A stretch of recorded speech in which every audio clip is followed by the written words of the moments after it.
வணக்கம். நான் தினேஷ்குமார், தலைமை வாக்குப்பதிவு அலுவலர். இந்திய தேர்தல் ஆணையம் தமிழ்நாடு சட்டமன்ற தேர்தல் 2026 முன்னிட்டு பிஆர்ஓ மாடியூல் ஒன்றினை உருவாக்கியுள்ளது. நீங்கள் இசைநெட் ஆப் மூலமாக பிஆர்ஓ மாடியூலை பயன்படுத்திக் கொள்ளலாம். வாங்க, இப்பொழுது எவ்வாறு பிஆர்ஓ மாடியூலை பயன்படுத்துவது என்று பார்க்கலாம். முதலில் இசைநெட் என்ற ஆப்பை கூகுள் பிளே ஸ்டோர் மற்றும் ஆப்பிள் ஆப் ஸ்டோர் மூலம் பதிவிறக்கம் செய்ய வேண்டும்.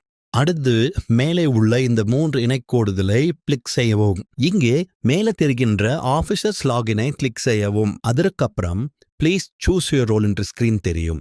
அதில் கனெக்ட் ஆஃப் எலெக்ஷன் ஆப்ஷனை செலக்ட் செய்து கீழே நெக்ஸ்ட் கிளிக் செய்யுங்கள். பிறகு உங்களுடைய மொபைல் நம்பரை பதிவு செய்து கீழே சென்ட் ஓடிபியை அழுத்தவும். அடுத்து ஓடிபி என்டர் செய்து லாகின் செய்யவும். இங்கே ஸ்கிரீனில் தெரிகின்ற பிரிசைடிங் ஆஃபீஸர் பிஆர்ஓ என்ற ஆப்ஷனை செலக்ட் செய்து நெக்ஸ்ட் கிளிக் செய்யவும். அடுத்து இங்கே பிரிசைடிங் ஆஃபீஸர் பெயர் மற்றும் அவரது விவரங்களை பார்க்கலாம். அதற்கு கீழ் polling party details, polling party status, mark poll, start poll என்ற ஆப்ஷன்ஸ்லாம் இருக்கும். இதை ஒன்றொன்றாக காணலாம். வாங்க. முதலில் போலிங் பார்ட்டி டீடைல்ஸ் கிளிக் செய்து அதில் உள்ள பார்ட்டி டீடைல்ஸ் விவரங்களை நீங்கள் அறியலாம். போலிங் பார்ட்டி ஸ்டேட்டஸை நீங்கள் வாக்குப்பதிவு நடைபெறும் நாளுக்கு ஒரு நாள் முன்னதாகவே கட்டாயமாக பதிவு செய்ய வேண்டும். இப்போது போலிங் பார்ட்டி ஸ்டேட்டஸை கிளிக் செய்தவுடன் have you arrived at the polling station என்ற ஸ்கிரீனில் தெரியும். எஸ், ஐ ஹவ் அரைவ்ட் என்று கிளிக் செய்யவும். அடுத்து கீழே உள்ள மார்க் போல் என்ற ஆப்ஷனை கிளிக் செய்யவும். கிளிக் செய்தவுடன் as the mark poll started என்ற ஆப்ஷன் ஸ்கிரீனில் பாப்அப் ஆகும்.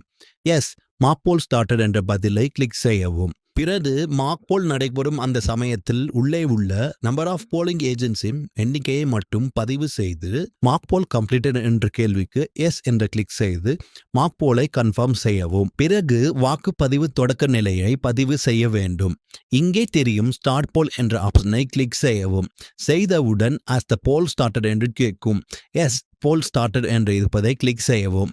இது முக்கிய கட்டமாகும். அடுத்ததாக போலிங் ட்ரெண்ட்ஸை கிளிக் செய்யவும்.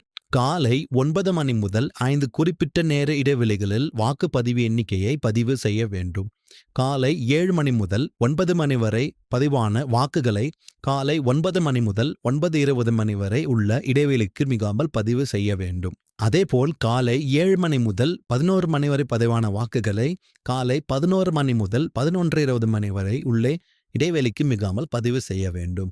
காலை 7 மணி முதல் பிற்பகல் 1 மணி வரை பதிவான வாக்குகளை 1 மணி முதல் 1:20 மணி வரை உள்ள இடைவெளிக்கு மிகாமல் பதிவு செய்ய வேண்டும்.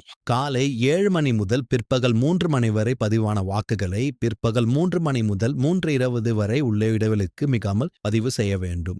காலை 7 மணி முதல் 5 மணி வரை பதிவான வாக்குகளை மாலை 5 மணி முதல் 5:20 வரை உள்ள இடைவெளிக்கு மிகாமல் பதிவு செய்ய வேண்டும்.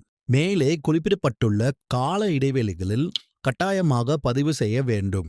தவறினால் மீண்டும் பதிவு செய்ய இயலாது. அடுத்து க்ளோஸ் தி போல் கிளிக் செய்து வாக்குப்பதிவு நிறைவு பட்டன், அதாவது க்ளோஸ் போல் மாலை 5:30 மணிக்கு மேல் செயல்படும்.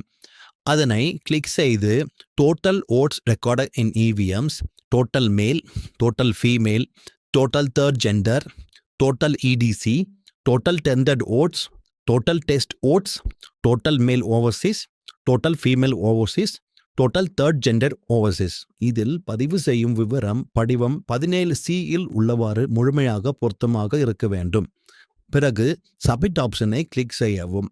வாக்குப்பதிவு தலைமை அலுவலர் மாலை 5:30 மணி முதல் நள்ளிரவு 12 மணி வரை வாக்குப்பதிவு நிறைவு பதிவுகளை எத்தனை முறை வேண்டுமானாலும் திருத்தலாம்.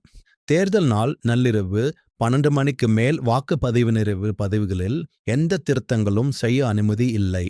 நள்ளிரவு 12 மணிக்கு மேல் தலைமை அலுவலர் பிஆர்ஓ வாக்குப்பதிவு நிறைவு தரவை வாசிக்க மற்றும் ரீட் ஒன்லி பயன்முறையில் பார்க்கலாம். நன்றி.